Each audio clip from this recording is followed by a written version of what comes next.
오늘은 67년생 정미생 올해 이제 60살 되신 네. 양띠분들 신년운세 한번 알아보려고 네네. 선생님 찾아뵙게 됐습니다. 근데 이분들 신년운세에 앞서서 이분들만이 갖고 있는 어떤 고유한 특성이나 특징 같은 거 있으면 설명 부탁드리겠습니다. 67년 정미생분들은 성격이 속이 굉장히 단단하고 강단이 있어요.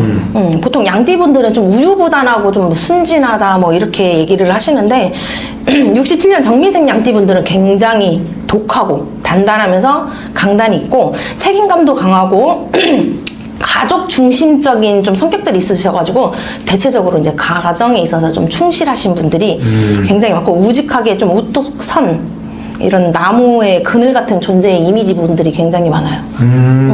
그리고 좀 인내심도 강하시고 반면 이제 대화를 하면은 부드러운 면은 굉장히 많으신데 말수가 좀 없으신 분들이 많다 보니까 간혹 좀 무뚝뚝하게 느껴질 때가 있거든요. 대화를 하다 보면은 무뚝뚝해 보이거나 좀 도도해 보이거나 좀 차갑게 보이기도 해서 사람들이 접근하는 게 좀 쉽지가 않아요. 그래서 우습게 보이거나 가벼워 보이는 그런 스타일들은 좀 아니시고 내가 다가가야 친구를 사귈 수 있는 그런 스타일이시고 누군가 이제 나한테 다가와 주길 바라면 좀 안 되는 성격이에요. 그러면 이제 좀 발 넓히기가 좀 힘들고 사람 사귀는 게 쉽지 않고 인내랑 이제 책임감이 좀 강하다 보니까 이제 섬세한 그런 면도 있고 67년 이제 정미생분들이 강아지나 고양이 막 이런 거 그리고 또 이제 어항이나 화초 같은 거 있잖아요. 이런 거 키우시는 분들이 굉장히 많아요. 네, 섬세하시고 좀 이렇게 조용조용 사부작 혼자 할 수 있는 취미 이런 거 굉장히 좋아하시고 또 이제 뭔가 키워내거나 길러내는 거 그런 거에서 이제 뭐 좀 뿌듯함을 느끼고 혼자 할 수 있는 취미를 즐겨 하시는 분들이 좀 많은 성향이다라고 이제 예. 알겠습니다. 네네. 그럼 이분들이 작년에 2025년 일사년에 이제 이분들이 삼재가 들어갔잖아요. 네네네. 그리고 또 아홉수기도 했고 그쵸. 작년에 좀 네. 어떻게 시간을 보냈을까요? 근데 이제 작년에 일사년에는 기회는 많이 왔다고 하는데 그 기회가 기대만큼 손에 쥐어지지 못했어요. 삼재 뭐 아홉수 뭐 그런 것도 있고 그래서 가족들이나 이제 주변의 시선들이 그 부담이 함께 오는 해였다라고 볼 수 있고 가만히 있으면 나가는 일, 새는 일. 그러니까 삼재랑 이 아홉수의 영향을 안 받지는 않았어요. 가만히 있으면 나가거나 이제 돈이 새거나 그런 운이 셀 일이 많고 움직이면 움직일수록 기회가 많이 오고 열린 해였다. 하지만 그 기회를 잡는 게 쉽지 않다 보니까 정신적으로 또 이제 육체적으로 몸과 마음이 많이 지치는 한 해였고 그렇게 말씀을 하시고요. 금전적으로도 결국에는 이제 뭐 수입에 있어서 길은 열렸는데 그만큼 지출도 같이 열리다 보니까 손해를 본 것도 아니고 그렇다고 크게 돈을 번 것도 아닌 그런 좀 한 해여서 좀 버거운 한 해였다라고 보면 돼요. 좀 답답했죠, 좀. 그럼 뭔가 특징이 있었을까요? 어떤 일이 좀 안 됐거나 아니면 금전이 나갔거나 이런 것도 있을까요? 네, 열심히 해서 내가 벌은 돈을 또 그대로 또 나가요. 그러니까 주머니에 좀 밑빠진 독에 물 붓기처럼 계속 채울만 하면 나가고 채울만 하면 나가고 그러면 결국에는 이 정신과 몸과 마음만 좀 힘들어지고 좀 피폐해지고 그렇다고 보시면 돼요. 네. 금전적으로 좀 많이 그랬어요. 뭔가 인간관계에서나 그런 것도 좀 있었을까요? 맞아요. 아까 말씀드린 것처럼 아무래도 사람들의 기대를 너무 많이 받고 있고 뭐 그렇기 때문에 부담감도 있었는데 그거에 기대를 미치지 못하니까 사람들이 좀 하나 둘씩 떠나고 안정적이지 못한 관계를 좀 유지했을 거라고 보고요. 알겠습니다. 그러면은 이분들이 올해 결국은 또 올해가 중요한 거니까 네네. 과거보다는 올해 2026년 병원년 한 해는 좀 어떻게 보이세요? 병원년에는 이제 금전운이나 재물, 사업, 영업운 이런 거를 본다면 25년도 을사년에 준비나 기회 이런 움직임의 해였잖아요. 물론 네. 그게 이제 잡기 힘들었지만 26년도 병원년에는 승부를 좀 걸어봐도 좋은 해다 이렇게 말씀을 드릴 수가 있고 명예운이나 직업운, 사업운, 승진운 이런 게 이런 일적인 운들이 상승하고 변동수가 있어요.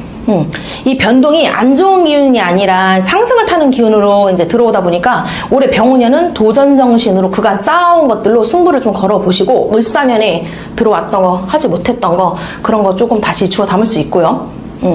나한테 있는 금전운의 기회를 꼭 잡으시고 확장을 시켜야 되고 큰 돈이 좀 오갈 수가 있는 해라서 확장운은 있는데 그만큼 위험도 있기는 해요. 어디서 위험이 있냐면 주식, 뭐 투자, 금전, 거래 이런 거 남한테 내 돈을 맡기거나 주는 행위는 위험성이 크기 때문에 안 하시는 게 좋아요. 들어오는 운이 나한테 있는 거지 남한테 있는 게 아니거든요. 네. 그러니까 결국에는 내 돈을 남한테 맡겨서 이 움직이는 것은 리스크가 크다고 조금 볼 수가 있고, 공격적인 투자나 뭐 이렇게 뭘 갖다 이렇게 한다든지 그런 위험성 있는 것보다는 안정적으로 전략을 세우시는 게 좋고, 사업이나 장사하시는 분들은 장사에 집중을 좀 하시고, 영업하시는 분들은 영업에 이제 집중을 하시는데, 본업 이제 자기 거 있잖아요. 자기 거에 관련된 일에나 충실을 하셔야지 좋은 운이 들어온다고 해서 그거를 그 돈 벌었다고 해서 그걸 또 뭐 따로 뭐 투자를 하거나 뭐 투잡을 하거나 투자를 하거나 이런 건 오히려 큰 손해를 입을 수가 있으니까 본업에서 승부를 걸어 보시는 게 좋아요. 본업에만 집중을 하셔야 되고, 회사에 소속되어 있는 분들도 이제 직장인 분들도 버는 거는 이제 월급이 있기 때문에 늘 똑같은데, 들어오는 운을 어디서 잡아야 되냐 그러면 이렇게 물어보시면 저는 이제 승진운이나 명예운 그쪽으로 이제 잡아보시는 게 좋고, 이제 또 나이가 있으시니까 명예퇴직을 하시더라도 관련된 동종업계라든지 생각지도 않은 다른 회사에서 이제 연세가 있으시면 재취업에 제한이 들어올 수가 있어요. 그래서 그간 쌓아온 나의 능력을 좀 인정받고 일할 수 있는 그런 기회가 많이 들어오고, 이제 건강도 이제 굉장히 중요해요. 올해 이제 정미생분들 건강운이 굉장히 중요한데, 과로로 인해서 혈압이나 두통이나 염증이나 탈진이 좀 올 수가 있다 그래요. 한마디로 쓰러질 일이 좀 많이 온다. 왜냐면 작년 을사년에도 그런 기회가 와서 내가 움직였지만 잘 안 됐어요. 다 빠그러졌어요. 근데 병원연에도 또 그런 운이 들어와요. 약간 운이 좀 다르긴 해요. 본업에 이번에 들어오는 병원연은 본업에 충실해야 되는 그런 운으로 들어오잖아요.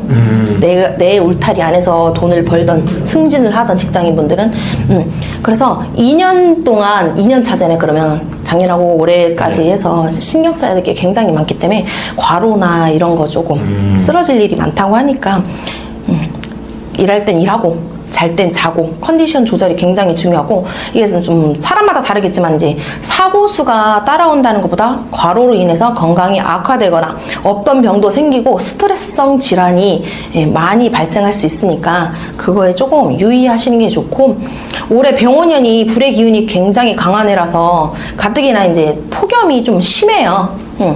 심한데 특히나 5월에서 8월 사이에 몸 건강 조심하시고 잘 챙기셔야 돼요.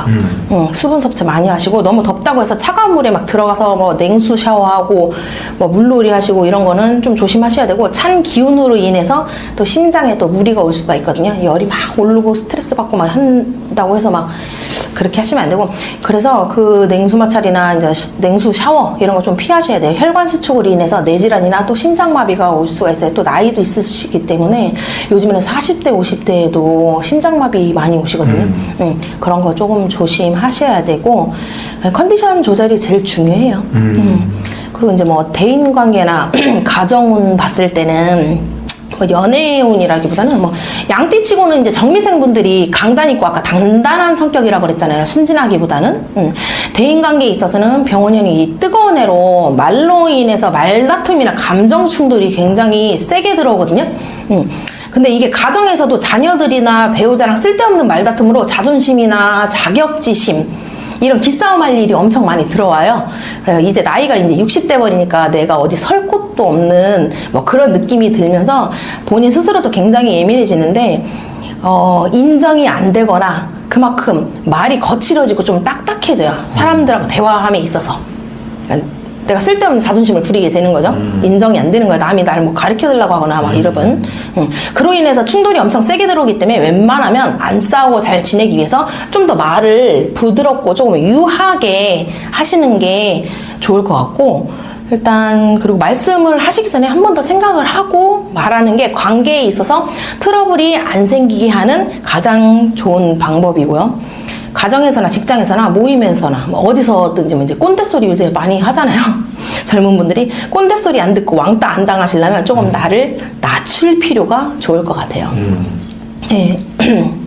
알겠습니다. 그럼 선생님이 우리 정미생 양띠분들 위해서 좋은 말씀 많이 해주셨는데, 네. 이분들도 아마 사람마다 다를 거기 때문에 네. 또 궁금하시거나 또 상담이 필요하시면은 선생님한테 연락 한번 주시면 좋을 것 같습니다. 네네. 마지막 이분들 오늘 올해 또 힘내시라고 덕담 한마디 부탁드리겠습니다.